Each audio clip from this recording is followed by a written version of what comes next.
Pergalę atvedė, kaip ir visą laiką sezone, puikiai gynyba. Vyrams sakiau, kad reikia apsidengti nuo jų snaiperių ir apsidengėm, nes kadangi įmetė tik tai vieną tritašką, kai nuolatos mesdavo tikrai žymiai daugiau. Uždengėm jų pagrindinį žmogų, aš laikyčiau pagrindinį žmogų Mindaugą Jakštą. Tai tas ir lėmė pergalę.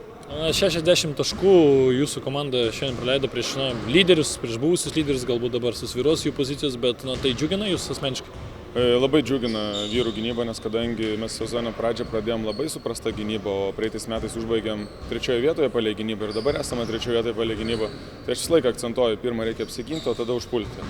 Tai tiesiog vyrai pasistengė, apsigynė, 4 kėlinį ypač labai agresyviai parodė gynybą ir to pasakoje mes laimėjom.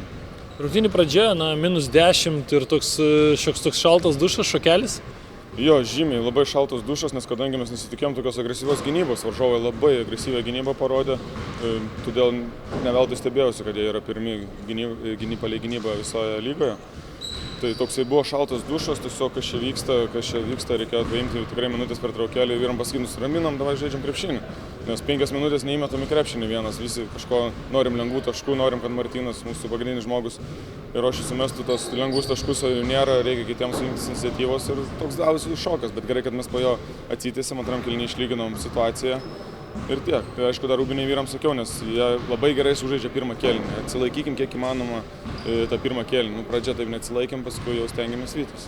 Žiūrint apskritai, dabar per 6 rungtynės 5 pergalės komanda įgauna po truputį tą sportinę formą, kurią norėtumėt matyti?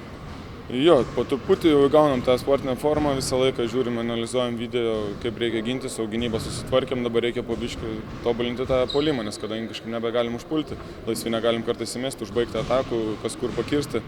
Ir žinoma, kol kas nėra tų traumų, bet kaip visi taip kalbėjau ir šiandien 3 žmonės tiesiog, 2 susitrenkė raumenį, kitam pradėjo labai šoną skaudėti, nes iš šono gavo, tai žiūrėsim, jeigu visi sveiki gyvi, tai būsi patenkintas.